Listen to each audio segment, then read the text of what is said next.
I've said this to a lot of people over the years, like there's no real reason that Fantagraphics should still exist because Gary and Kim were not the greatest business people. And it was really like they survived through sheer force of will. They were just too stubborn not to survive. And I definitely felt, like I definitely felt that way too. Like, we just had to keep going. And I had faith in Gary. He's such a strong personality.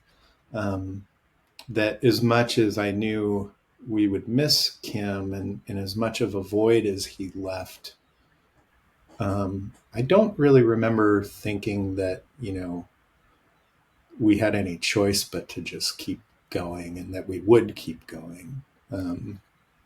Yeah, I don't know. It's crazy because I guess it's been what 13 years now, and it both it feels like yesterday, and also it feels almost like a lifetime ago at this point.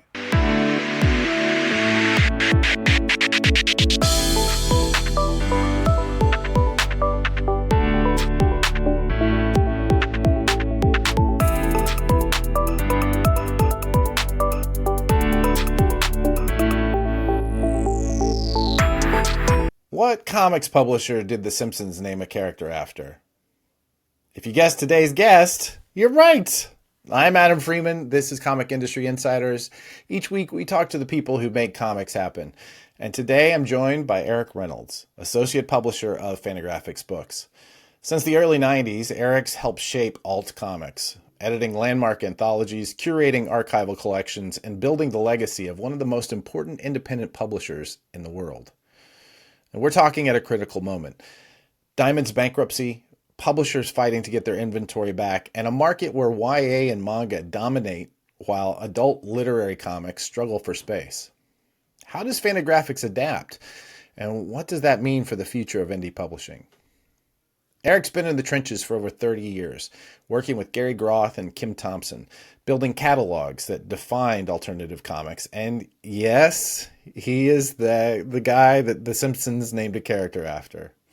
He also gave me one of my first jobs in comics. So thanks, Eric. In this conversation, we'll cover Eric's path from the Comics Journal newsroom to the publisher's chair, and what it meant to keep Fantagraphics alive during the Eros era, and how that Simpsons cameo changed his inbox forever. Also, what it takes to steer a house through distribution chaos today. Stick around for his take on the one kind of book we're not publishing enough of, and why it could grow the next generation of readers. If you enjoy this episode, please hit subscribe, leave a comment, hit that little alert button, and please check out Fantagraphics at fantagraphics.com. Now, please enjoy this long, wide-ranging conversation. It's not long. It's just the right amount, right length with Eric Reynolds. Thank you, sir. Happy to be here. Excellent. You said you were just getting back from a show in Ohio? Yeah, the CXC Festival in Columbus. It's the show founded by my dear friend Tom Spurgeon. Yeah. I continue to go every year. It's in its, I think, 11th year. I've been to, I think, all but one, maybe two. Wow. And I kind of go to pay my pilgrimage to Tom. But also I go because I love it. It's really one of, if not my favorite show. It's put on in conjunction with the Billy Ireland Museum, which is a part of Ohio State University.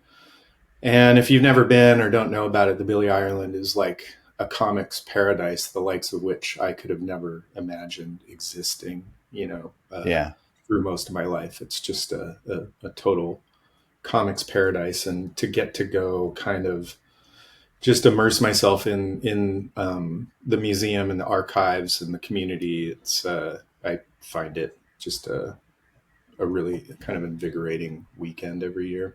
That's wonderful. Can you give us, for those in our audience who haven't heard the name and did not have the pleasure of meeting such a wonderful human, can you tell us all who Tom Spurgeon was? Yeah, Tom was a writer, critic, best known in the industry for starting the comicsreporter.com. I met him. We met each other as very young men by working on the Comics Journal together. Tom was the managing editor. I was the news editor, and we worked closely together and basically just became really good friends. He was probably my best friend in the industry. He was just a wonderful writer, a wonderful kind of humanitarian. Really um, he really lived to just kind of boost cartoonists and make the industry better through his writing and through his website. Right up here is a little picture of him. Oh, that's nice. Art illustration of him. He's always on my mind. And rightfully so. He passed away a few years ago, and it was a loss for all of us, especially as an industry. Why is Sammy Davis Jr. right next to him? What's the story there? That is one because Sammy Davis Jr. is kind of awesome, but that is a portrait by a cartoonist friend of mine named Jim Blanchard. Seattle cartoonist, longtime co-worker. He was a production artist and designer at Fantagraphics for years.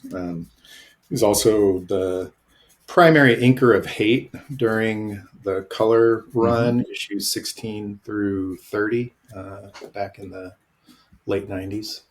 I think I actually bought some pages of Hate from him at a convention at some point or another. I've always been a big fan of Peter Bagg's work. Is it Bagg? It's Bagg, right?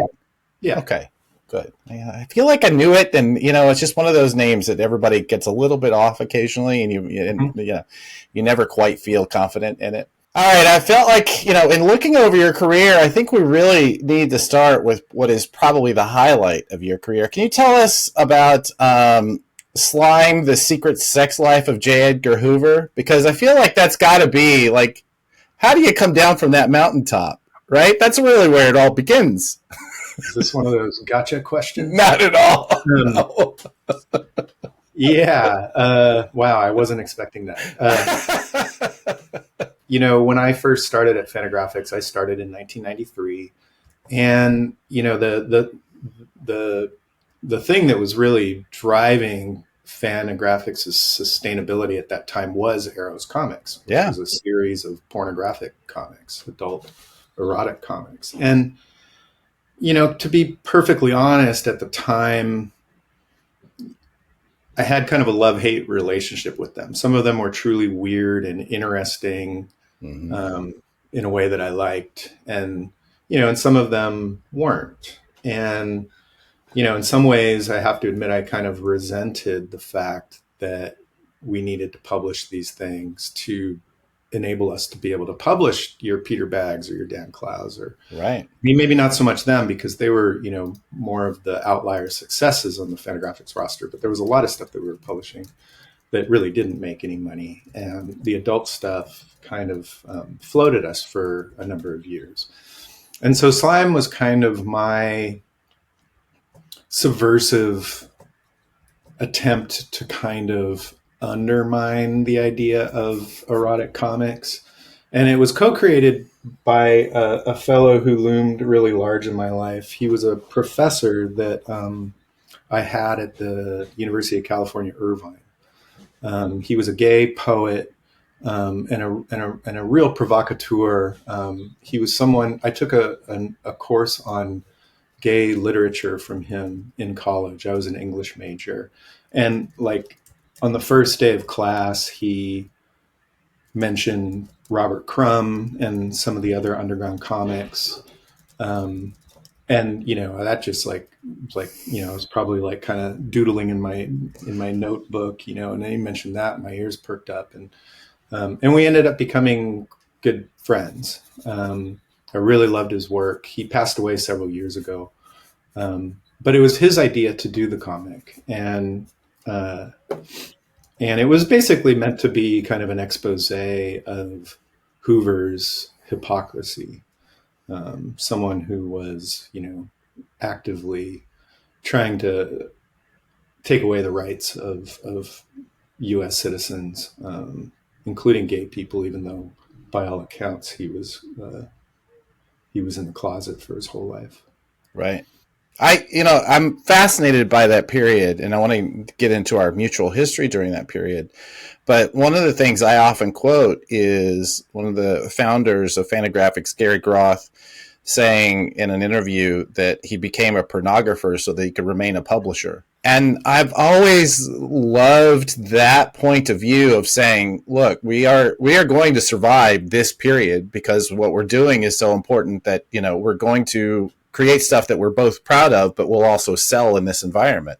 Mm-hmm. And I think I think back on that a lot, just as running my own business and working in publishing like that, that drive to do the work that is important being so great that you do things that you had never expected, like it wasn't on your agenda when you got started. And I can tell you from personally just having worked so much with you guys during that period, there are cartoonists that I was exposed to through those that I absolutely still to this day love and go back to.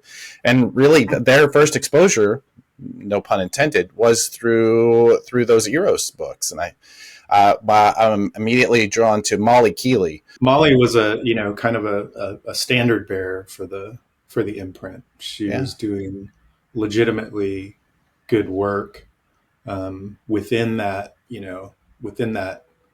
erotic comics paradigm, but it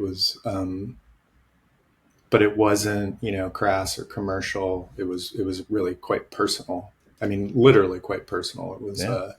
It was autobiographical work about her experiences working as a dominatrix, and some really beautiful, almost like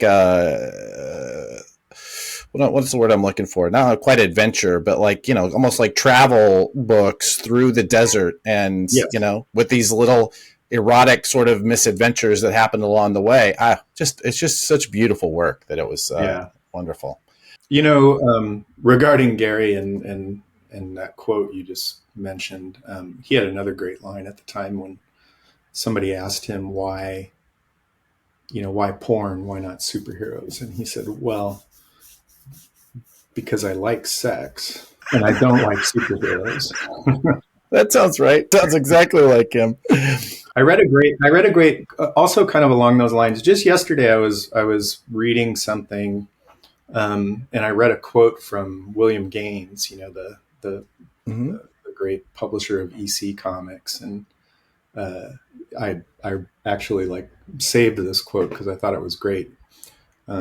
He said, I have a theory about publishing, which is not a good theory. It's not a business-like theory, heaven knows. But we've always published here for ourselves. We've always published things that we like to publish, and we publish stories that we enjoy publishing, the kind of magazines we enjoy publishing. It's a lot safer to be the other kind of publisher, but it's not as much fun. And I thought that was great. Something that resonated pretty strongly with me. And they saw massive success in doing so too, especially at EC. I mean, any publisher who's so successful that you have to, use Congress to put them under is it's impressive. Yeah, for sure. Well, actually, that's a good transition then. I would love to talk more about your history and how you ended up with them. But let's talk about the publisher that you have that has dominated your career. Let's talk about Fantagraphics. I always thought that it was founded by Gary and Kim Thompson, but apparently I don't know the name Mike Catrone. So maybe you can help me out with that. How's that company come together, and how's it grown into what it is? Yeah, Gary and Mike Catron were childhood buddies in, I guess, kind of the DC Beltway area. And they started the company as teenagers, first by putting on shows, and then by publishing zines, and then by acquiring the Comics Journal, which they had bought, which was originally started as kind of an ad zine by another guy named Alan Light. Mm-hmm. And they bought the magazine. And I think they bought the magazine rather than starting their own magazine, just so they had a built-in mailing list, basically. Right. And so Gary and Mike started doing the magazine with actually the first issue of Fantagraphics was actually number, I think, 27. Um, and Mike ended up, well, Kim came on board just a year or two later. So he wasn't technically a founder, but he was, he quickly became, the Kim Thompson that now, sort of looms large in history. And then Mike ended up leaving the company at a pretty early time. I'm not sure what year it was, but it was probably 80 or 81, before we started publishing Love and Rockets, before I think we published Los Tejanos by Jack Jackson, which were both kind of the two of the big titles that really kind of established the identity of Fantagraphics beyond the Comics Journal. Truly. And Mike went to work for DC for a few years. That's why he left. He got an editorial job. I think it was an editorial job at DC. Kind of bounced around a little bit and ended up. He was the founder of Apple Comics. If you remember Apple Comics, I don't know. They were a black and white, indie publisher in the '80s. They published the big book that I remember was the Vietnam War Journal by, I'm spacing on his name. I think it was Don Lomax, I believe. It was kind of a modestly popular book at the time. And anyways, Mike was not involved with the company for probably 20 years, but now about probably 12 years ago, he actually came back, and now he's an editor for us. Oh, right on. That's wonderful. He edits our ebooks and some of our other archival stuff. And so, yeah, he's been a staff editor. He came back probably a couple of years before Kim died. Oh, that's wonderful. I had no idea. That's fascinating. I'm so glad I got the chance. But I swear, my favorite part about this whole project of these podcasts is, it's like it's the non-creepy way of researching my friends and getting an opportunity to ask them all the questions you've ever, built up over the years, so it would just feel weird if you brought them up.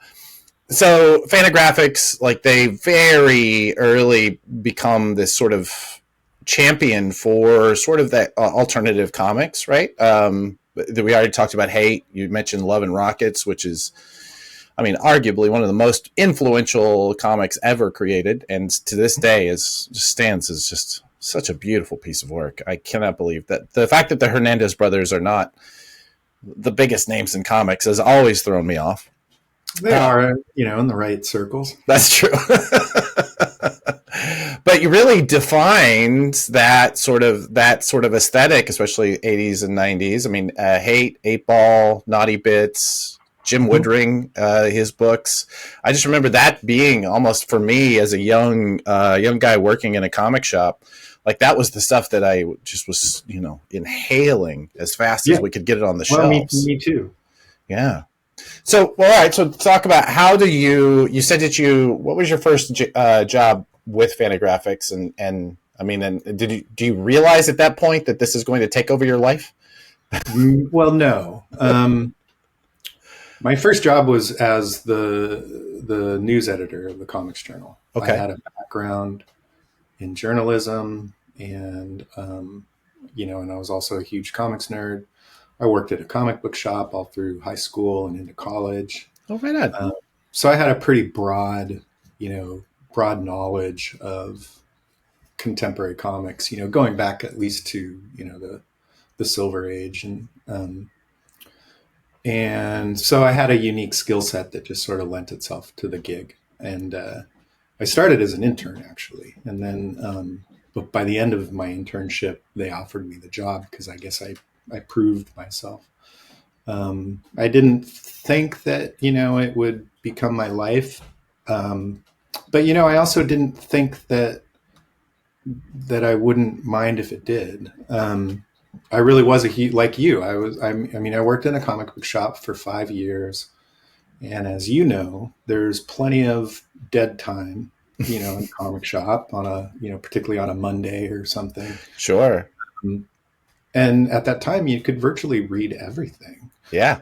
And so, that would have been like, I started in 1985 working at a comic shop in Fountain Valley, California. Wow. And I was 14, 15, getting paid in comics and a little bit of cash under the table. Yep.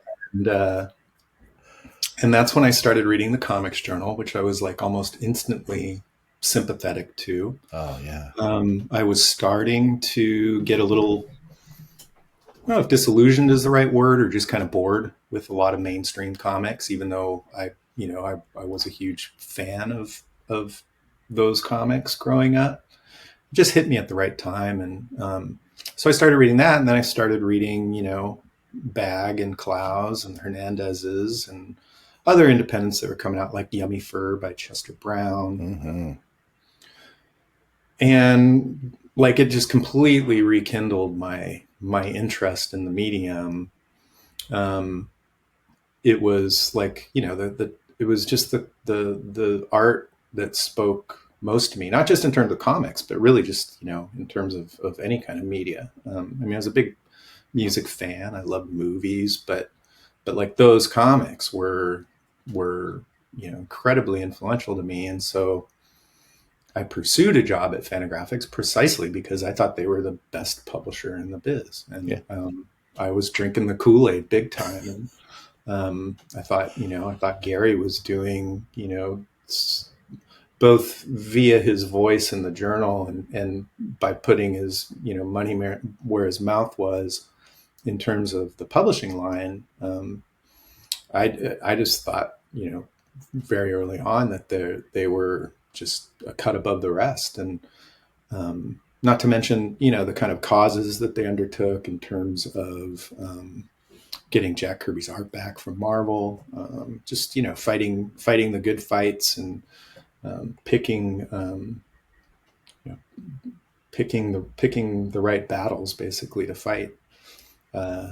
So when I started working on the journal, I think I just fit right in. And I think very quickly I realized I did want to be a part of it, and I didn't want to really do anything else. I thought, that I probably would end up doing something else, just because that's what happens. You don't stay at a place for Right. 30 plus years. I kind of figured I would have a career in journalism, and I sort of flirted with, notions of moving to New York or San Francisco to get more into magazine journalism, which was kind of where I thought my life was headed before I got to Fantagraphics.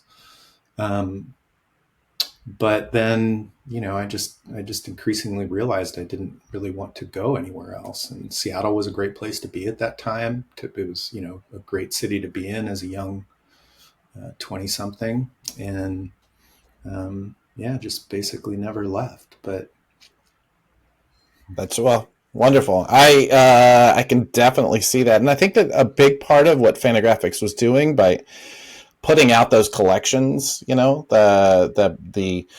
those collected R crumbs, even honestly, even just collecting some of the things that normally had been kind of underground hits in those sort of 80s black and white boom, like for people like me, and I guess and like you, like there was suddenly you had what now feels normal, right? It feels normal to have access to everything that you can just consume and consume and consume. But it was so new at the time to be able to take all of that in.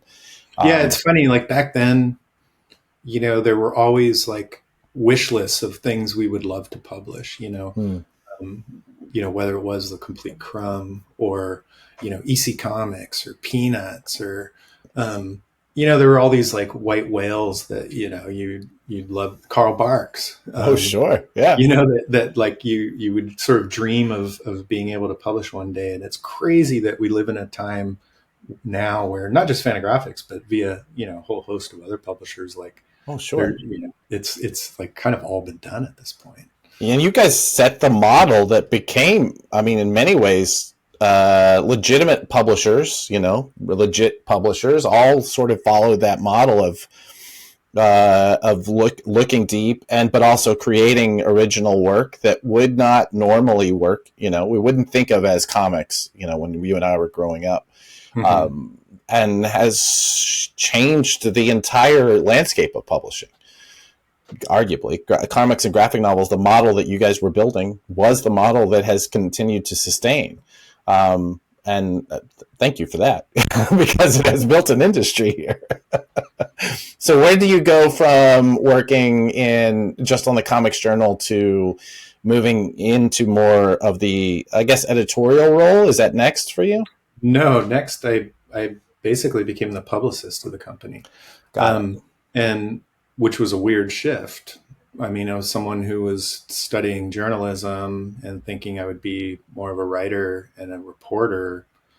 Um, but we had a publicist at the time who left the company, and she did a pretty good job. She had a background in music. She had worked at Sub Pop and other places. Oh So yeah. she was pretty effective at, kind of taking the tricks that she had learned in that world and applying them to comics. But she wasn't necessarily a genuine comics lover. I don't think she read a lot of comics until they kind of became hip in the 90s, Right. and that was a time when for those of us who were like either teenagers or early 20 somethings, like those alternative comics that Fantagraphics and a few others were publishing um, really did become kind of a hit badge of cool, Yeah. in a way that, they were being read by people who had never grown up reading comics like I did. And so, anyways, I'd been working on the Comics Journal for, I don't know, 2 or 3 years. And I I was just such a fan of the work, and I felt like I had a good grasp and a good understanding of why that I just, I don't know if it was hubris or what, but I just felt like, oh, I could do that. I could be a good advocate for the work. Um, and I asked Gary. And he thought I was crazy. He thought I was, in some ways, like sort of selling my soul a little bit, because I think I was a pretty good reporter for the Journal. And he couldn't believe that I would want to go into this kind of, PR and marketing role. I mean, there's no real, how do I say this? There's no real virtue in being a PR person. There's something inherently, kind of slimy about it. Sure. But I really believed that, like, I could do the job in a way that wasn't like that. Yeah.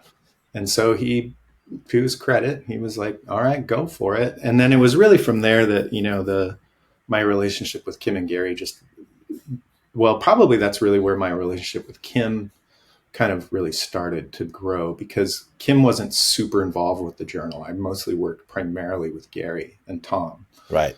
Um, but then when I moved over to that side and, got closer to Gary and Kim, that's when over the course of a few years, I started just kind of, I was kind of like a special projects editor. I would do some editing on the side. I would bring in some projects on the side.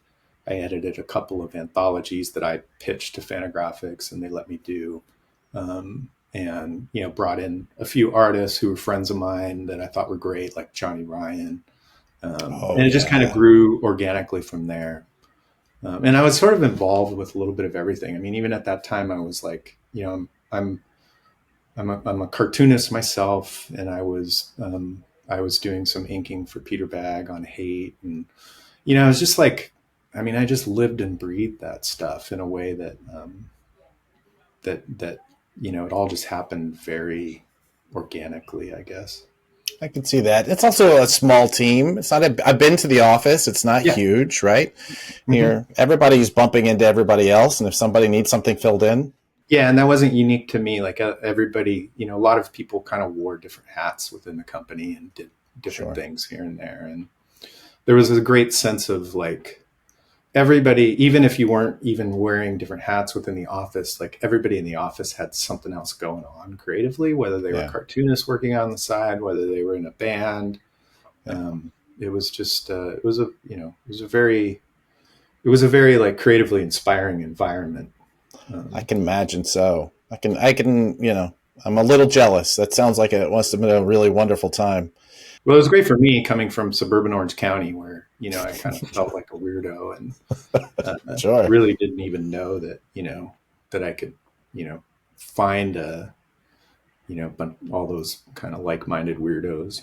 I mean, I Sure. kind of discovered that in college, but then, college is finite. It's like, where do you go from there, and Yeah. not end working in a bank or something, I can only imagine how miserable Eric Reynolds would have been, even if wealthy, at the end of a Yeah, right. career.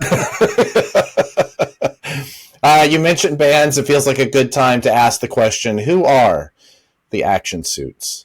The Action Suits are a retired group of middle-aged men uh, who played together for a brief while. It was me and Peter Bagg on drums, and my my very very good pal Andy Schmidt, who I met as a roommate in college. And when I moved up here in '93. He was a year behind me. When he finished up, he followed me up to Seattle. He had nowhere to go, and I had a room. There was a room for rent in the house I was living in, and he came up, and I got him a job at the warehouse. And I guess actually the band was actually started by myself and Al Columbia, the cartoonist, and Yeah. then Al moved away, and then Andy joined when Andy moved up. It was the three of us, and then Al moved away, and that's when Peter came on board as the drummer. He liked what we were doing, and so yeah, we played around town for not very long. It was sort of a short-lived thing, but we put out a few singles and played a few shows. Positioned ourselves as we were very kind of Mm-hmm. pop rock, and we sort of defiantly positioned ourselves as the anti-grunge, antidote to the Seattle scene. It was a very grungy period. Yeah, I could definitely see that. And Pete and I, and Andy too, but Pete and I had a real shared sensibility in terms of music when we first met. That's like we bonded as much over music as comics, and he and I lived very close to each other. Pete just lived a couple of blocks away, and so almost immediately from the time I moved to Fantagraphics, he became one of my best friends in town. Him and Jim Blanchard, who I mentioned earlier. The one of my favorite. I mentioned buying some art from Hate, but one of my favorite moments, and we can get into that story. Was I working in a comic shop, was reading the Comics Journal religiously because it's hard. It's really difficult to express to somebody who's maybe getting into comics in the last 10 years or so just how important and influential the magazines were, right? Yeah, I mean, we talk about Wizard Magazine a lot, especially around these days, but also the Comics Journal was so incredibly, like you said, that Gary would have certain causes that would happen. They would get things done inside of the comics industry and how artists were treated and how, their art was treated. And all of those things came out of those conversations. It was just an incredibly important publication. yeah, and the great thing about it was that everybody read it.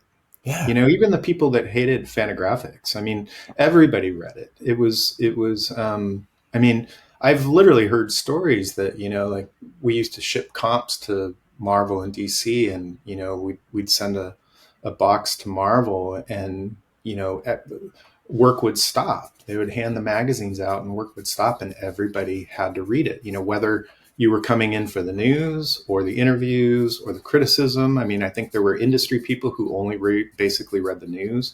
Mm-hmm. And then there were the people who, were approaching it more as a lover of the art form and wanted to read the interviews and the criticism and discover new work. And, and it was just something that everybody read, and it had, it made the industry smaller in a way, in a good Yeah. way, Yeah. um, in a way that doesn't really exist anymore. Like that. There's nothing. Things are so stratified, and that I have. I mean, I don't know virtually anybody that works at Marvel or DC Comics anymore. I think that to the credit of the industry, I think some of that is good. Some of it is good that we can just so focus on the thing that we Yeah, are focused on that we don't have to take in the whole of comics in order to be good at this. agreed. It's a double edged sword for sure. Sure. But at the time, you were trying to just absorb it all, and the Comics Journal was absolutely crucial to do that. And I can say, as a working in a comic shop, it was one of the shop I was working in grew to be a chain because it was the 90s, and then started slowly contracting. Mm-hmm. And I remember during that contraction, I wanted to keep working in comics, but I needed, it wasn't enough work. Let's just put it that way. Yeah, So sure. I was reading the Comics Journal, and there was I can still see the quarter-page ad Yeah. of do you want to work with comics? I think it had a Jim Woodring illustration, and I replied to the ad. I think I sent a postcard in, and anyway, I ended up being like a regional sales guy working with all the different shops, and even worked a couple of San Diego Comic Cons with you guys. Mm-hmm. And it was such I feel like really important for me. I mean, for the growth of my own career, because it, got me involved with all the local comic shops and allowed me to start building those relationships. And that was new, but also just seeing I think the seriousness that you guys brought to this, I think if you're just on the outside looking in, it's almost like that moment of Bart Simpson going into the Mad Magazine office, expecting Yeah, it to be wild and crazy, and it's just people sitting at desks. But of course, it is also wild and crazy. But you guys really did come at this as, this is a business. We really need to make sure that we're doing this properly, and there, some things were joyful. Like I got to have a little Peter Bag illustration on my business card. mm-hmm. And some things were, very dead serious. We have to hunt down and make sure that we're, doing the business of publishing. It was a huge moment for me, and I'm forever grateful for it. I think the thing that surprised me, and I think you and I both got to this when we saw each other in San Diego this last time, was just how young you were in that role when I started. I just assumed you were just kind of this old man in position, and that you were in this position of authority, but you were legitimately a year older than me. What And year would have that been? Do you remember? I want to say it had to have been around 98, Okay, so 99. it was probably 27, something like that. Yeah. Um, yeah, I mean that was that was my effort to try to create a national sales force for Fantagraphics. Yeah. And it was, I think it was, I mean, my memory's a little hazy, but I think it was because it was the early days of the Diamond monopoly. And Yeah. Diamond had, Diamond purportedly had a sales force, but as near as I could tell, they did absolutely nothing for us. And in fact, I think you actually had to pay them to do their job. Yeah. One They of had the an outside sales team that I got as I remember, they had they would go around to different shops, but as I remember, you had to advance them a certain amount, and they got a percentage on that amount or something along those It was lines. something like that. It was sort of fell under their marketing services, and there were costs involved. Yeah. And, which is sort of something, I mean, it's getting off track a little bit, but it was always something that always bothered me about Diamond, which was that they really didn't function like a normal distributor by any measure. If you look at historically what distributors in the book trade do. Right. And I didn't feel like, they had any real interest in selling Fantagraphics books. And so that was my effort to try to find this regional staff. You were probably technically the first remote employee of Fantagraphics. I'm but adding you that were, to my resume. but That's the reason I mention it all is that it really never worked. You were yeah. literally the only person that actually did anything in the position. You were like the only person that I think stuck for. I don't even remember how long you did it for, but It was months. I mean, it might have been a year. Could have mhm. been more than like a year or two, but no more than 2 years. Like You it were the was, only person who actually I think got some books into stores. yeah. I do remember, and I'm going to tell a story on myself. I can't believe I can't remember his name though. It'll really bother me. I remember there was an artist whose name you and I would both know if I could remember it. But I was trying to get a small like bookstore / gallery to carry his stuff so that we could sell them more books. And they said, "Well, can you see it? Send us a portfolio." And so I reach out and you connect me with him, and he sends me a portfolio, and I send it over to them. And then he says, "Oh, by the way, some of those things are like one of a kind. Please don't lose it." And okay. Until I go back and they're like, I don't know where it is. It was so awful. Anyway, man, I'm gonna remember that artist's name soon, but whatever. You'll Yeah. have to let me know when you remember it. Exactly. I felt so incredibly bad. All right, so you shift from the marketing and publicity, and you're expanding those roles. You're doing more editing. Is this right about the time when you? So I mentioned The Simpsons earlier. And we're debating whether or not this is going to be a YouTube video. We're debating whether or not to risk the algorithm of actually showing Eric Reynolds jumping on screen in the middle of a Simpsons episode, which at the time was one of the highlights of pop culture. I cannot imagine what that must have been like. You must have been felt like a superstar there for a moment. The funny thing about it is I didn't know it was happening. Oh, really? Yeah, yeah. It was Dana Gould, the comedian, Yeah. who was then producer and writer and maybe even the showrunner of the show. Um, we had become friends through Peter Bagg. He was a fan of Peter's, and we had hung out a couple of times, and I'm still friends with him to this day. And I was, at that time, like you said, it was a cultural phenomenon. Everybody sat down on Sunday night and watched The Mm-hmm. Simpsons. And I was sitting in my apartment with a friend of mine, Matt Sylvie, who worked at Fantagraphics, and we're watching the episode, and that comes on. This the character. It's the Biclops episode of. I think the title of the episode is "Worst Episode Ever." And it's when the comic shop guy is having heart trouble and goes into the hospital and hands over the keys to Bart and Milhouse and lets them run the store. And the salesman comes in and says, "Hi, I'm Eric Reynolds from Plan 9 Comics." And and Matt and I are just like, we're frankly, we're probably a little stoned, and, and Yeah. like, wait, did you just hear that?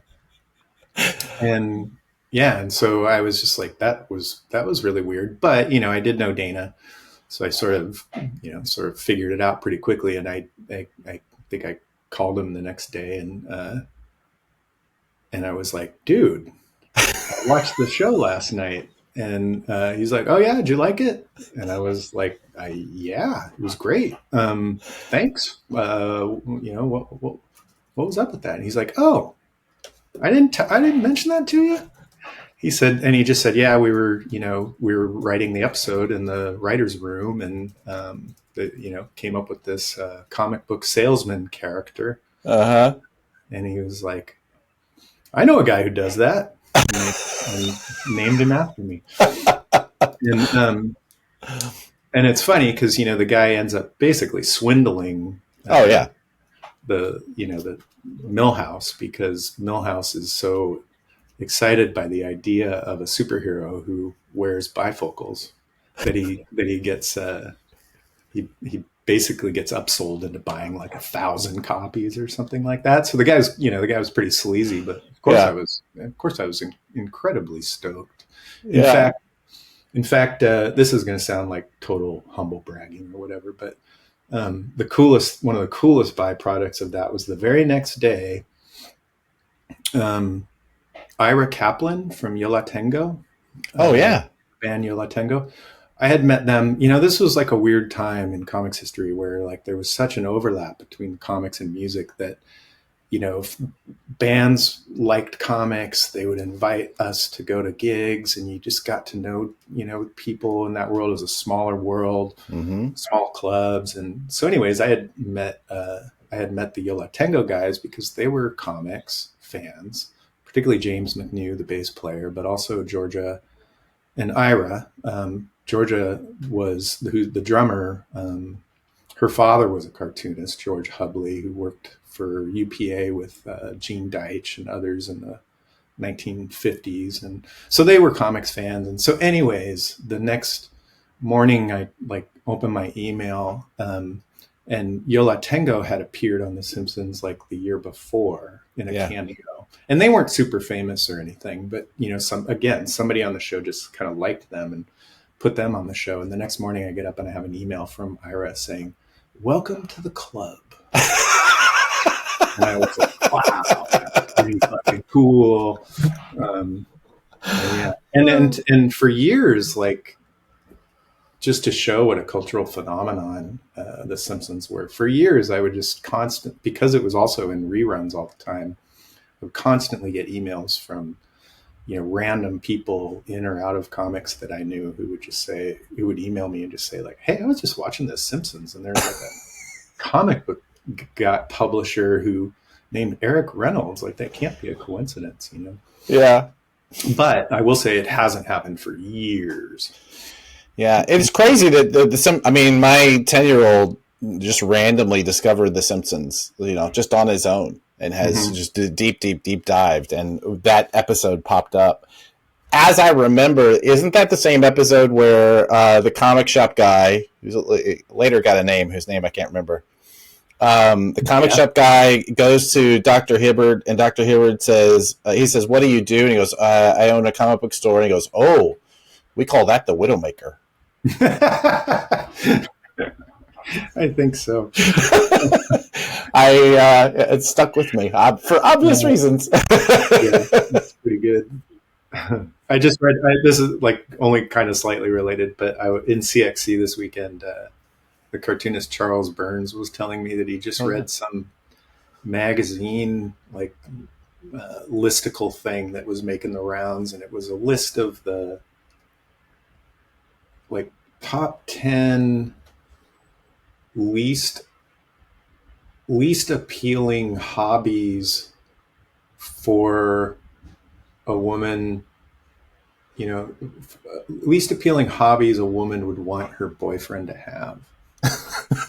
Okay. I think I know where this is going. Number one was comic book collecting. And it was ahead of cosplaying, which I thought was kind of funny and kind of telling, like like where we're at culturally or something. Culturally, it's okay to cosplay now, but you know, right. having a stack of long boxes in your bedroom, maybe not so much. Right. Well, you know, so we haven't completely won in terms of our. Not yet. We're not there yet. It's okay. We have time. We'll still be here when it comes back around. All right. So all through the aughts and the teens, you're essentially are you really focused more on editorial? Like that's kind of your jam is you go from publicity into this more of an editorial role, or are those two like just overlapping the whole time? Yeah. I mean, it had been kind of overlapping for several years. And then I think probably the real turning point was my daughter was born in 2008.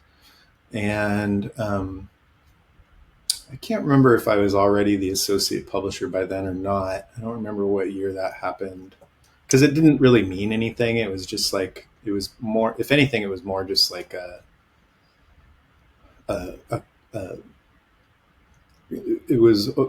it was a gesture by Gary and Kim to just sort of acknowledge, you know, the increasing role I had in the company, but it didn't really change what I was doing from day to day because I was already kind of bringing in projects and doing stuff, and even if I was still doing publicity. But When my daughter was born, I really just didn't want to do 10 shows a year Yeah. and do all of do do that kind of marketing stuff as much. And that's when we hired Jack Cohen, who worked for us for 15 years. Um, and Jack enabled me to just really move full on into the publishing side of things, acquiring and editing and administrative stuff, running, the company. Um, and then, and then of course, Kim passed away in 2012, 20, I think it was 2012. Yeah. Um, and then just that only changed my role and my relationship with Gary even more, having to pick up the slack that he left. Right. What is that? I mean, Kim was so intrinsic to the tone of the company. I remember the very distinctively, like there were some books that felt like Kim books and some books that felt like, Gary books, Sure. Yeah. There has to be some real identity questions as a company to lose that kind of voice. Is there ever a point where you think, all right, well, maybe we're all going to go do something else?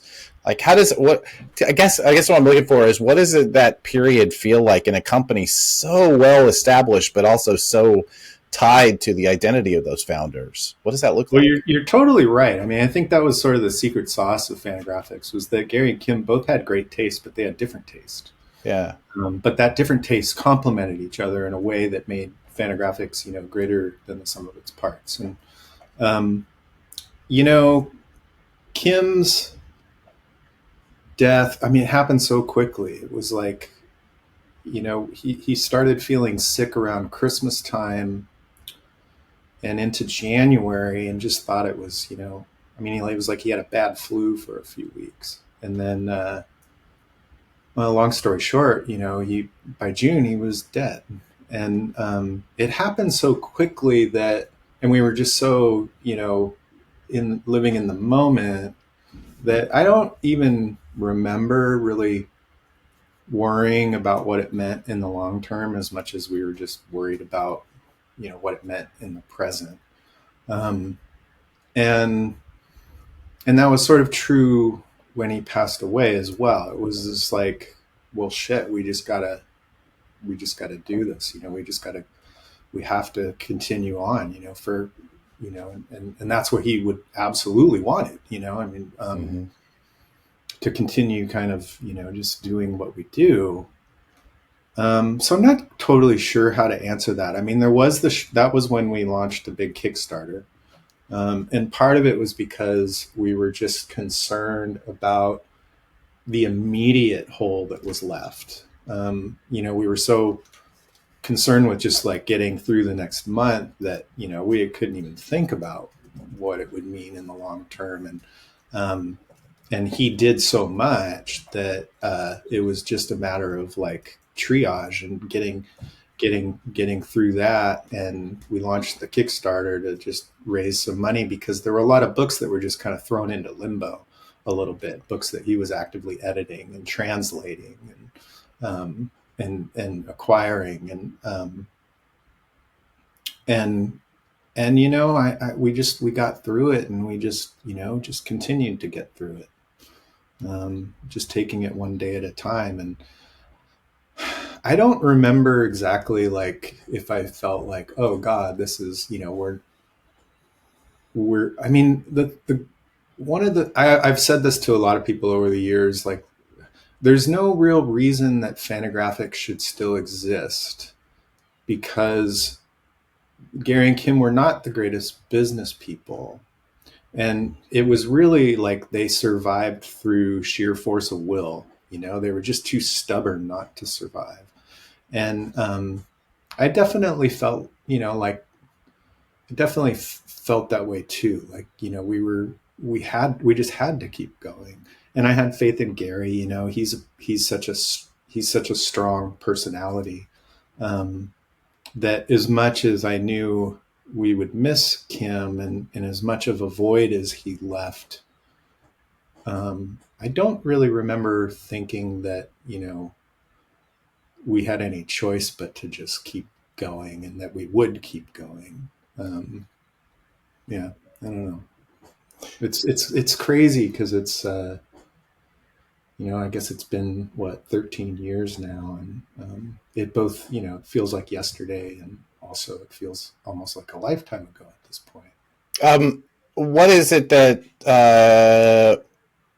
what was it that made Kim special as a publisher? I'd like to actually take a moment just to talk about those two men specifically, because they both are such unique personalities, and Yeah. Gary, especially, I had never really had much interaction with Kim, so I'd love to hear more about what is it that made Kim Thompson special. Well, a lot of things. Kim was Kim was someone that I was pretty close to in a different way than Gary. We were in the office a lot more together, and he taught me a lot. He just taught me a lot of practical stuff about bookmaking. Mm-hmm. He was very smart about that stuff. Gary was a little more philosophical and a little more. I don't know. He was more always kind of the bigger picture guy, and Kim was the guy who was like kind of keeping the trains running on time. And I learned a ton from him, and his tastes were probably a little more in tune with my own, um, even than Gary. Like we just liked a lot of the same stupid shit. We both loved kind of Rick Altergott's Doofus is a great example.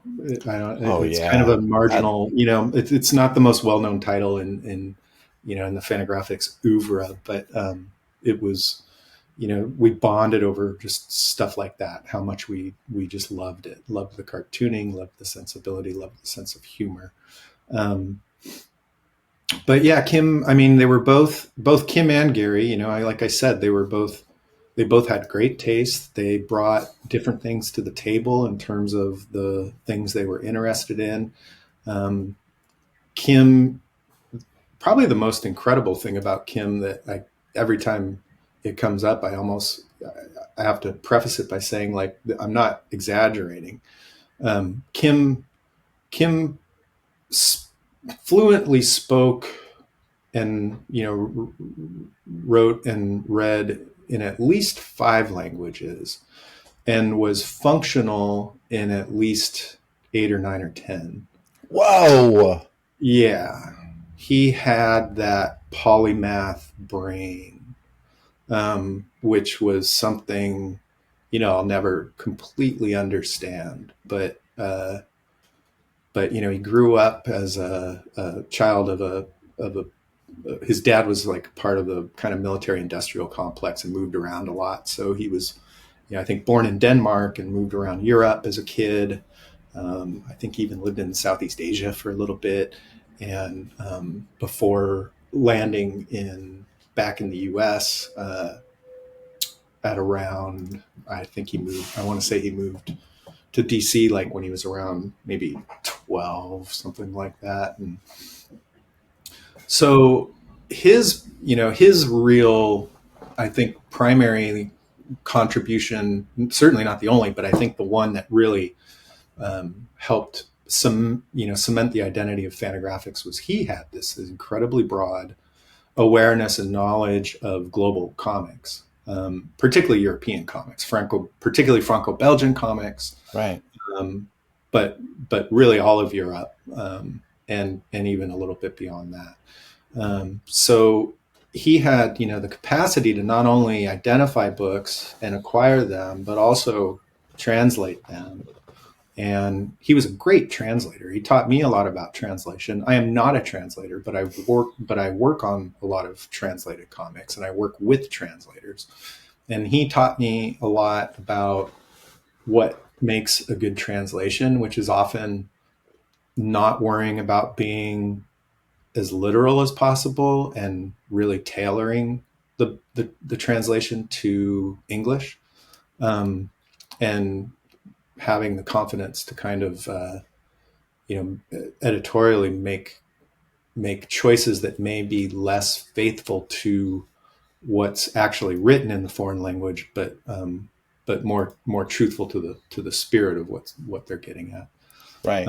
So Kim was I think arguably the best translator in comics in the 1980s and into the 90s and through the 90s. And I think a lot of people who worked on translations during that time, I don't even think it's like that's I don't think I'm going out on a limb there. I think most of his peers would 100% agree with that. Yeah. Fascinating. I had no idea. That's wonderful. I would come into the office. Kim and I were both kind of always more 9 to 5ers or 8 to 6ers. So a lot of times, he and I would be two of the few people in the office like early in the morning. Gary's always been Gary's always would like sleep till noon and start work at like 1 and then work till midnight. Yeah. Kim and I were married and and had more of a traditional schedule. But I would like walk into the office in the morning. He'd be sitting at his desk, and I would just hear him talking, in a language like that I didn't even recognize, like Finnish or something, because he would be talking to a foreign publisher.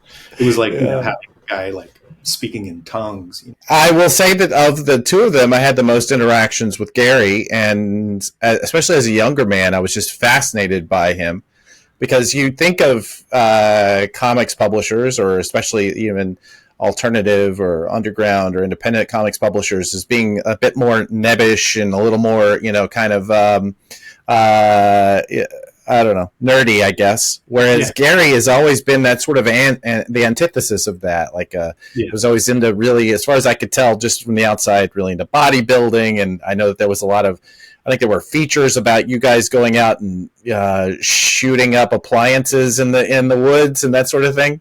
And when I would speak to him, he had zero problem using language that was going to be, not really offensive, but like language I would not have used. I don't want to get into that because, no need to.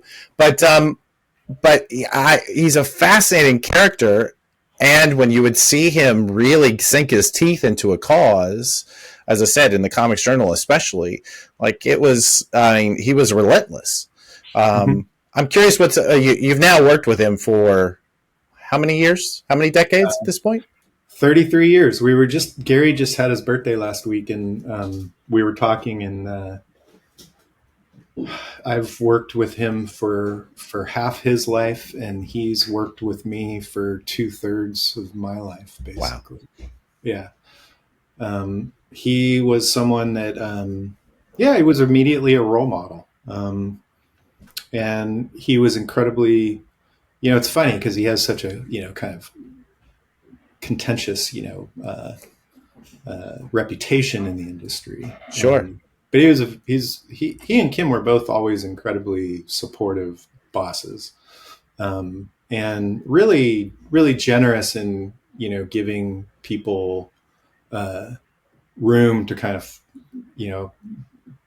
find what they were good at and do what they were good at.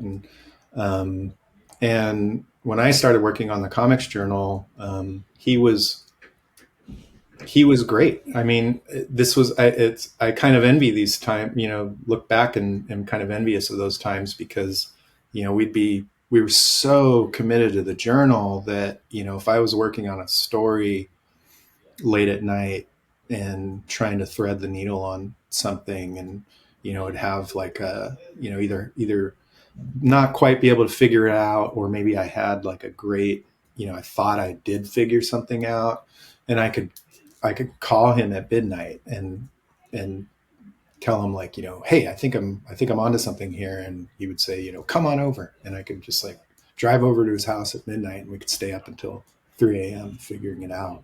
Wow. And it was, so he looms. I mean, I owe everything to him and to Kim, and to Tom Spurgeon. Like, those are my three, and to Peter Bagg. Those are my four those are my four, patron saints of my career in comics. 100 easily, hands down. Yeah. And and still to this day, like I look up to him a lot, and even though he is really great about treating me as an equal and as a partner, I still find myself, sort of deferring to him for wisdom or insight and or just a sanity check on something. Is there anything that would surprise those of us who haven't spent 3 decades with him? Like, what is it about his personality that maybe is below the surface that we would not have seen? Um, that's a good question. I mean, Gary is who he appears. I will say that. He is completely, a completely unfiltered, um, completely focused on the mission of Fantagraphics. Even literally, 50 years in. But I think I'd probably say the biggest thing was that they, like I said, they were good and kind bosses. Um, and I think that's probably the biggest thing, because I remember one time a guy who kind of briefly worked at Fantagraphics, who I won't name, who I can't remember if he said this before he started. He was somebody who lived in Seattle, ended up getting a job at Fantagraphics, and I can't remember if when he said this to me, but he said something to the effect of, "How can you eat those guys' shit all day?" And and it was like I just couldn't even understand the question, because the whole reason I've stuck around at Fantagraphics is because of the freedom that they have given me to kind of be myself and do contribute in the ways that I have contributed. And I don't think that could have happened anywhere else. I mean, Right. I've had opportunities to go do other things, and that's the reason I've stuck around, is because those guys have believed in me in the same way that I believed in them. And we're in it together. So even when we fight and argue, and like I mean, that's another quality of Gary. I can uh, that I can speak to, is like you can have a drag out argument with him, and then as soon as it's over, it's like we're right back in the trenches, fighting together. Yeah. That's I will say that even of the times where I felt like the friction was more than I thought I had earned, it was always I don't know. When I look back on it, it came from a place of honesty that Yes. I've missed in others who are just mean for the purpose of being mean. So yeah, I can Mhm. see that. I can definitely see how that's a Yeah, and place. Gary can be mean in his criticism, but he's Sure. not but he's not a mean human being. Yeah. Yeah. No, I definitely can The, see that. the meanness comes from his passion for the medium and his desire to see better work and to call out lesser work when he sees it. It's but you know he doesn't carry that to the grocery store or whatever. Well, good, because that would be exhausting to carry that Mhm. around with you everywhere. Yeah, right. That gets us pretty much to current. I mean, very few people I'm talking to have their own ink pot, so that is something. It talks about your contribution in that time. I'm curious to know where Fantagraphics stands today. So you're now co-publisher, and by the way, we talked a bit about Jack earlier. Jack, Mhm. I cannot. I was just talking to Jack in her new role at Abrams, and man, she's always impressive. She's phenomenal. She legitimized the position. I mean, I had the benefit of coming up in a time when I could fake it till I made it. Yeah, Um, nobody in comics was a true professional in the like a trained or yeah, taught or skilled professional in what they were doing. We all were kind of autodidacts and, figured it out on the fly. Yeah. And, like where, I was at a time where I had I was like on the cutting edge because I just happened to think like, oh, we should get our books reviewed by Publishers Weekly, which at the time wasn't happening. And I just happened to be, one of the first people to sort of start to try to make that happen. But if I hadn't, somebody else would have been within a matter of time. Sure. Those things like were going to happen one way or the other. Jack just brought a level of, even though she was incredibly young when she started, she brought like an instant level of professionalism and organization to the job that I didn't. So Right. yeah, and she's a really close friend, and it was heartbreaking to see her leave, but of course, like, I love her enough to want nothing for the best for her. Amen. Yeah. Amen. Well, so talk about where Fantagraphics is today. What when you meet somebody from outside of comics, or maybe even inside of comics, who doesn't really know much about Fantagraphics, because we can do that now, where we can focus in on just this one little spot. How do you describe the company? That's a good question. It's funny. It's like back in the day when you would tell someone you worked in comics, you would just get a quizzical look. And I think the answer now is like, it's kind of twofold. Fantagraphics is definitely, or has definitely achieved a certain cultural significance within the city of Seattle that I'm very proud of and grateful for. So that part of it's because we have the bookstore in town, but also but even before that, just the longevity of being in this town, that I don't have to explain what I do as nearly as often as I used to. Sure. Like, even if someone's not totally aware of comics, there's, it's like, it's not unusual to meet like a fellow parent, of a classmate of my daughter's that, has at least heard of Fantagraphics. And that's super cool. I love that. But yeah, basically, I guess more to answer your question, I just say we're an independent publisher of comics and cartooning related art, and that we focus on the on good work that we believe deserves to be published, work that we think may not get a platform otherwise, and just and I have to emphasize, or at least probably it's like my own hang up, but I always have to emphasize that we tend to stay away from the traditional genres that comics are associated with, and really just focus on good independent creator owned auteurist kind of work, almost always written and drawn by the same person, someone who has a distinct point of view. Yeah. And in my research, it looks like you guys, I mean, I don't know if this with your distribution hiccups, and I want to get into that a little bit, but looking like somewhere between 80 and 100 new books a year. Is that right? Yeah, it is right. Which every time I hear it, kind of, I'm never quite sure how to react to that, because I know on some hand, because I guess the way I say that is because I think that it suggests that we're a sausage factory or something, that we're just pumping out books. But Sure. But obviously I don't believe that.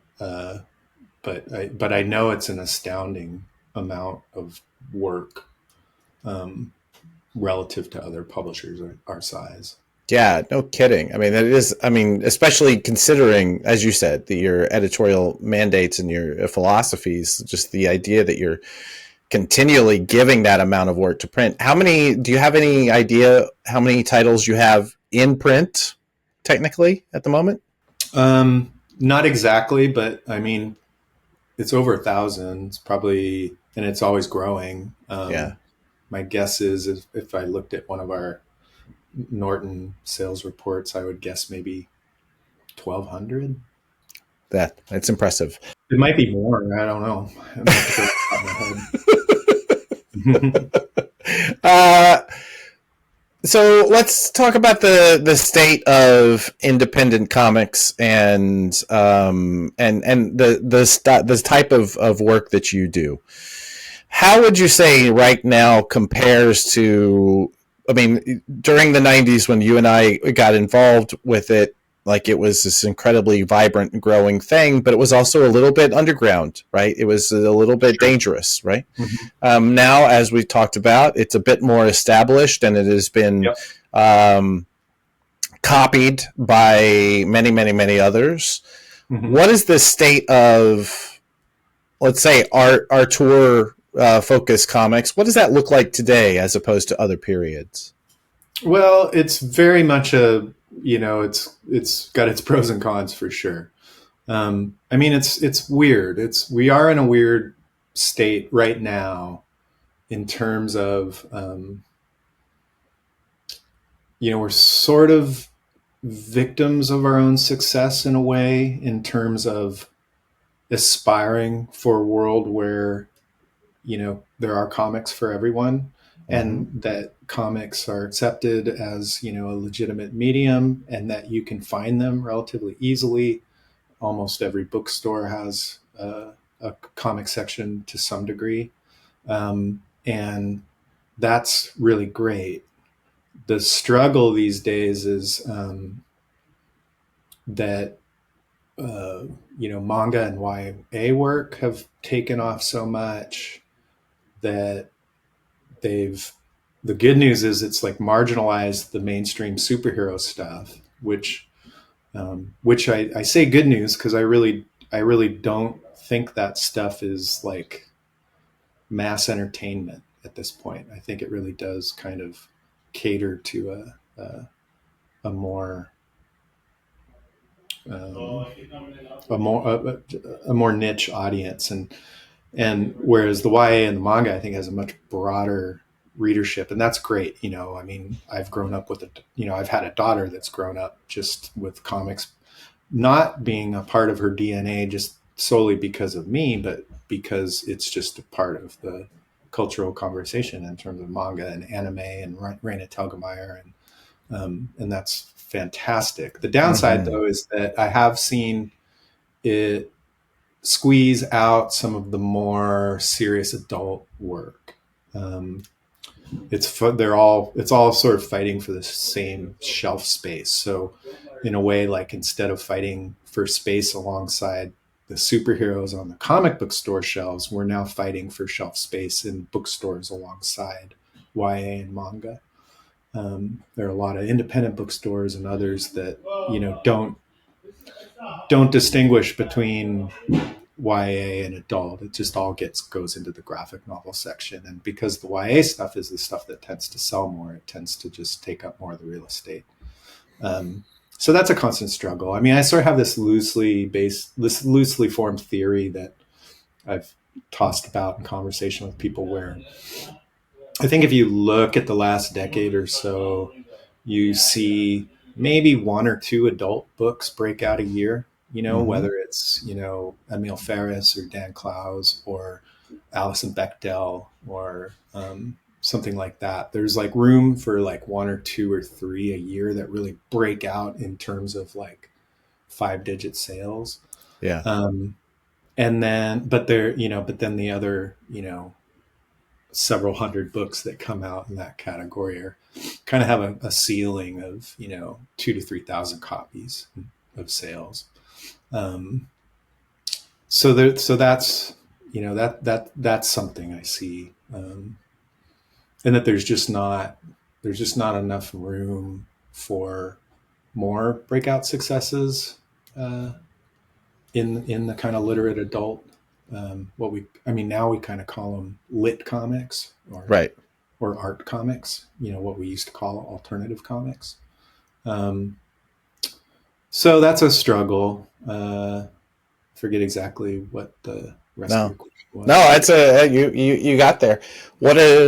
How are you looking at that challenge? Is there a strategy for trying to break through to that so that we can open that 2 to 3 up to 6 or 7, or is it Well, this, the world the we're in? strategy from our end is just to do all of the trade marketing that we can do, and all of the consumer facing, marketing and promotion that we can do, all of the media, all of the same stuff that we've always been trying to do, but do it increasingly better, I would hope, with benefit of experience, while also navigating, the exact circumstances of our time, and whether it's, social media or other avenues to get the work out there. But I don't entirely know how to break that dam wide open.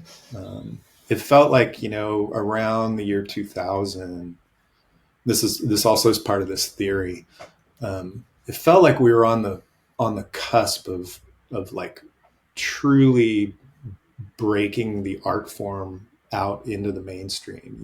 Yeah, You already had Mouse as the kind of, the kind of groundbreaker. But then you also had things like Ghost World and Jimmy Corrigan and um, Black Hole, and then eventually Fun Home, and things like Ben Catcher's work, and Richard McGuire, and Joe Sacco, and guys that were really penetrating culturally into the same, being talked about in the same breath as the great novelists of the time. mm-hmm. Truly. Um, and that happened, and that was great. You start seeing your Clows and Wares in the New Yorker, and things like that. But then this little thing called the MCU started. What's that? I've not And heard that. it Yeah, started with the first Sam Raimi Spider-Man, which I think was like 2001, right? It was like, think because so. remember they had to cut the Hmm. World Trade Center scene out of it. And suddenly, I remember going to New York for a book expo the summer that first Sam Raimi movie came out. And like New York City was just Spider-Man crazy. Oh yeah, He was their boy. He was like, yeah, he was as popular as Derek Jeter, and that was like a weird cultural shift where everybody suddenly liked all the stuff that we were kind of trying to get out of, get away from, get less tethered to, yeah. um, and then from there it was just like, you know, the floodgates were open and everybody was superhero crazy again.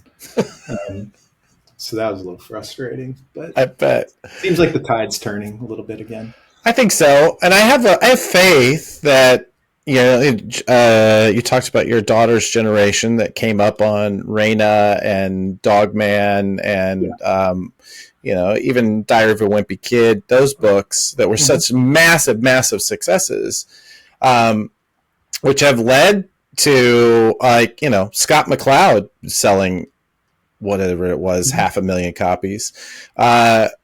I think my pet theory is that we're about that. Your daughter's generation is coming into their working years, their consuming years, and for them, comics is going to be part of the diet. And for I think them, so too. it's not Although, superheroes necessarily. no, it's not. I mean, maybe that's, I mean, I don't want to play into gender stereotypes too much, but like, I only know my own experience. My daughter could give a crap about superheroes. Right?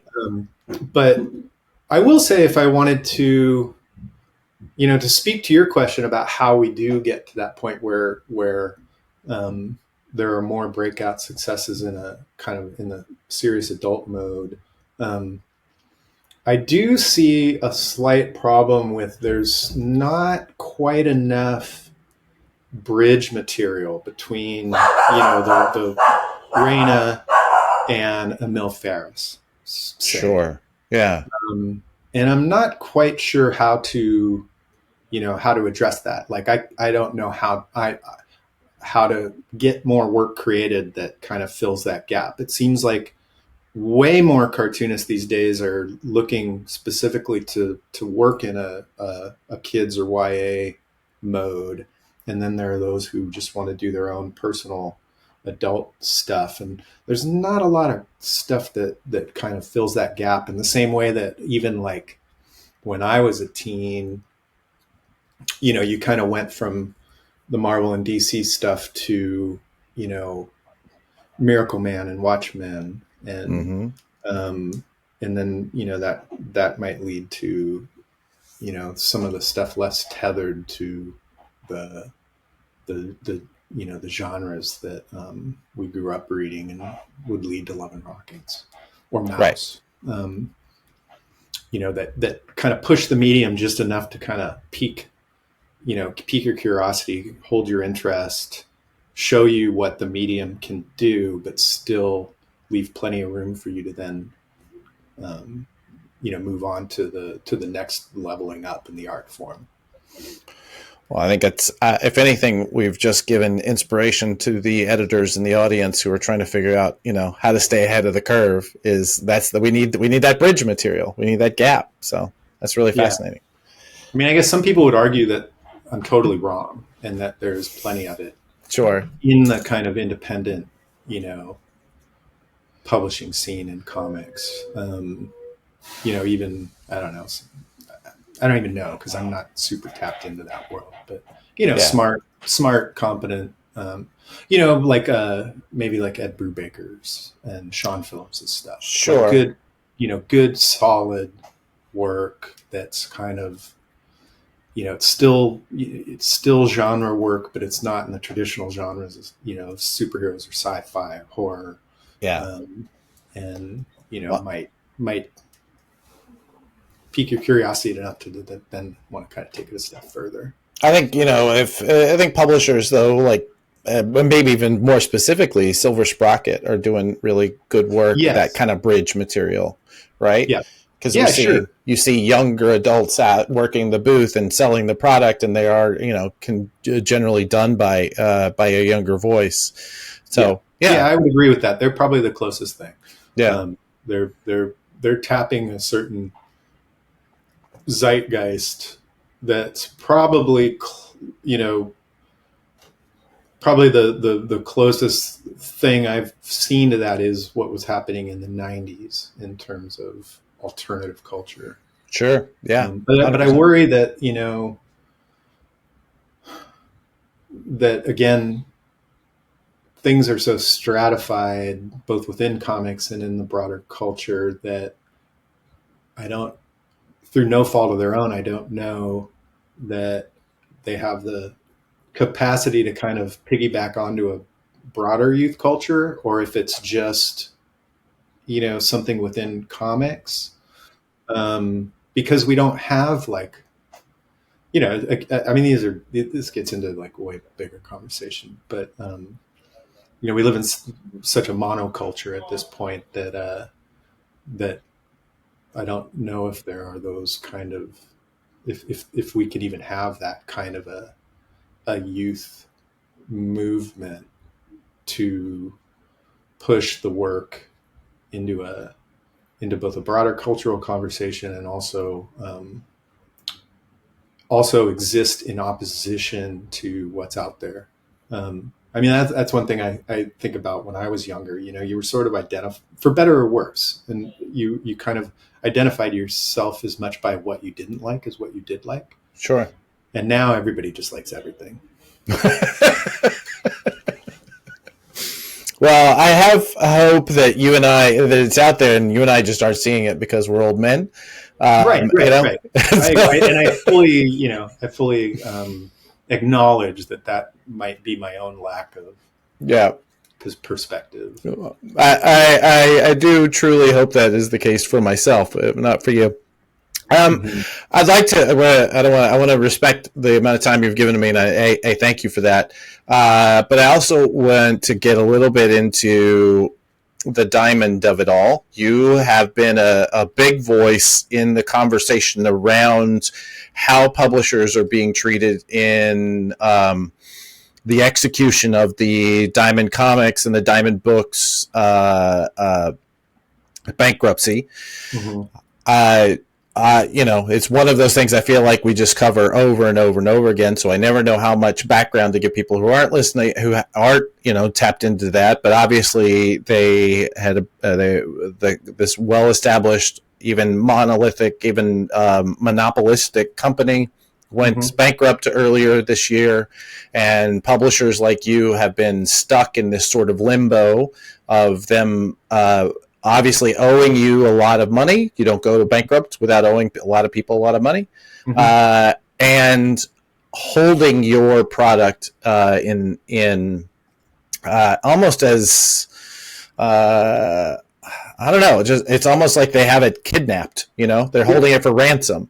You Mhm. know, can you talk about how that process has been for you? Obviously, it's not been great, but like, can you give us some view into how that has affected your company this year? Sure. The bankruptcy itself, which was filed in mid-January, caught us slightly off guard. Um, I can't say it came as a total surprise, but the timing of it did. Um, and at that point, they owed us about $100,000, and we immediately just figured, well, maybe we'll get pennies on the dollar in 3 to 4 years once the bankruptcy court just kind of does its thing, and you know whatever money's left over is dispersed to the creditors. Uh, we we were in immediately in close conversation with Diamond about it, with our long term colleagues over there that come to have a good rapport with and knew and respect, and they operated in good faith. Um, they were actually kind enough to, we were obviously concerned immediately with continuing to ship them books, um, but they assuaged our fears. They agreed to a new a new payment plan that gave us some confidence that we could continue to send them books, and we did. And then the next shoe to drop was in mid-May when the sale was approved to Ad Pop, Sparkle Pop, whatever. Yeah. And that's when that's when the shit really hit the fan, and everything really changed. And they just immediately stopped paying, stopped communicating. I should say that like I said, prior to January 16th, they owed us what they owed us, and that money immediately just went into the bankruptcy court, and there was no chance we would get any of that money until the bankruptcies court just did its thing. So we had to just like compartmentalize that and write it off. But they did pay us for everything that they sold from mid-January to mid-May. They honored their debts at that point. Um, but then on May 16th, everything changed, and they started laying people off and just completely stopped communicating, stopped paying publishers, and just as horribly, they continued to sell our books, our inventory, but just stopped paying us for it. And that continued up until about a week to 2 weeks ago. Jeez. Despite even the court telling them to stop. I forget I forget all the exact dates, but you know they were ordered to stop selling, and they still continue to. And it's like they're selling it out the back door. I don't even know who's buying it at this point. All the retailers I talked to have stopped buying stuff. But I did I did talk to John and Quarterly, and like in this summer at some point, they just suddenly got an order from Diamond that they placed in like January or something like that for a few Fantagraphics books. They have a brick and mortar shop in Montreal. Yeah. And they just suddenly had an order fulfilled that they forgot they even placed. And Lord knows why. It wasn't because the inventory just came into stock at Diamond. They'd had it that entire time, but they just suddenly decided to fill it, even though they weren't supposed to be selling it. So I don't know. I'm probably getting a little too long in the tooth here, but it was just the bad faith was just palpable, and so this summer we partnered with publishers started talking. I've talked to more comics publishers in the last 6 months than I had the previous 10 or 20 years combined. I have no doubt. Which has actually been kind of a fun byproduct, despite the circumstances, just getting to know a lot of different publishers. And so sure, we formed we had an email thread going between about 25 different publishers. We all collectively kind of looked for lawyers in Maryland to represent us in the bankruptcy courts. We dialed in on 2 law firms that we thought were both good, and we basically split up into 2 groups. Half of us going with the one firm and half of us going with the other, but still collectively kind of working together, including the lawyers on both firms, kind of working together. And are now, just trying to get the money that they owe us for the books that they've sold since the bankruptcy sale went through. I think at this point we estimate that it's somewhere around 60 or 70 grand for us, on top of the 100 that they already owed us. Oof. So we're trying to collect on that, and then the bigger issue is just everybody's trying to get their inventory back. We were lucky enough. We always had a very strong philosophy. Like, we did not believe in exclusives. We were always, we've been with W.W. Norton since I think 2001. We were always hesitant to put all our eggs in one basket.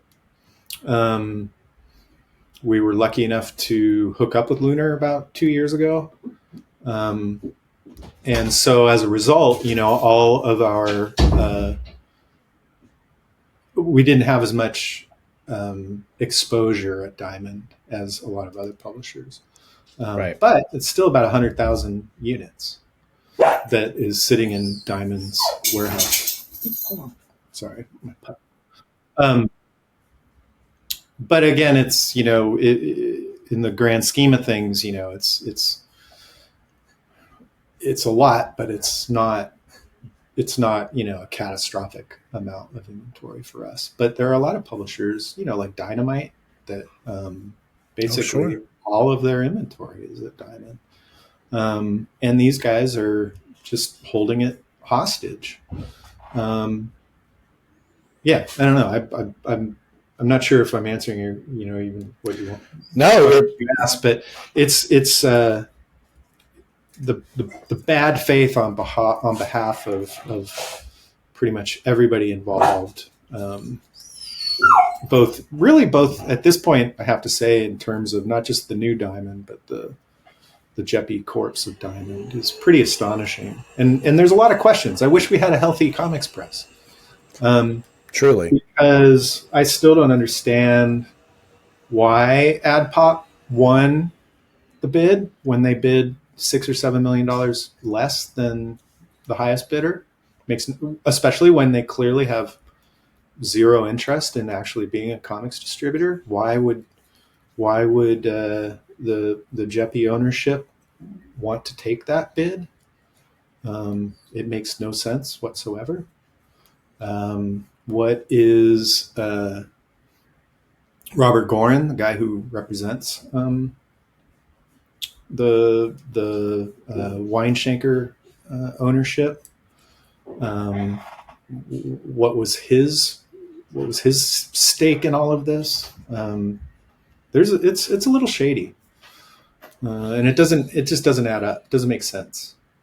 I mean, Diamond could have had like $6 or $7 million more in their pocket if they had taken the higher bid from who was it? Was it Alliance Entertainment. yeah, Yeah. Alliance, Mm-hmm. who actually seemed to have a vested interest in being a kind of pop culture distributor. Why wouldn't they want that extra $6 or $7 million in hand to get through the bankruptcy, to pay creditors? I don't have an answer for that, but I don't see any answer that makes any sense other than there was something shady going on. Yeah, I think my pet theory, just having watched it and having zero insider knowledge, is I think that Universal being the other half of that deal is probably what swayed them. It's always been my assumption, right? Because Universal obviously is very committed to this sort of pop culture distribution, and even brought in some of the folks from Diamond. Yes. So, but yeah, again, no direct knowledge. It's we're all just kind of watching, just trying to write fictions that match up with the facts, right? It's and then you have J.P. Morgan Chase, who have like 6 A+ list lawyers, dedicated to the case, so that they get paid on what is proving to have been an absolutely disastrous investment. I mean, sure. it's small potatoes for them, but they're they're losing. They've already lost millions on the loans that they Yeah. gave to them, and so we're in. And unfortunately, as we've learned, the bankruptcy laws are not exactly written in a way that that favors the little guys from getting any justice. It certainly favors the lawyers. That seems to be It certainly favors the lawyers, and it certainly favors the creditors who have the largest stake in it, even though their stake was making a bad investment late at the 0 hour that backfired on them. Truly. Well, thank you. Yeah, I mean, I'm not sure what I was specifically looking for, but I think you've given me a viewpoint. Can you say, it seems like you have, as a company, done a good job of mitigating your risk with that. Has that affected the kind of work that you're doing? Has it affected the staffing? Is it? No. It's really just been a time suck. That's been honestly the worst part. Right. We're doing okay. We were actually worried about the short term getting through to the fall, because the fall is, when we sell the vast majority of books in the year. Right. And we were a little bit worried about cash flow getting into the fall, but we did do this big sale, a month ago that just really helped buy us some time to get into the fall and start selling those books. But no, it hasn't affected, staffing or anything like that. I enjoyed the tone of the sale. It felt like some old school Fantagraphics stuff out there. It was we were very consciously trying to tell people, like, we're not asking for charity. We just need a little help. And if there's something that you've had your eye on, please consider buying it, and, trying to give consumers, something back in terms of a discount that made them feel good about it too. And it worked. It exceeded my expectations. And actually, I've been through a few crises over the years where we have been kind of on the brink, and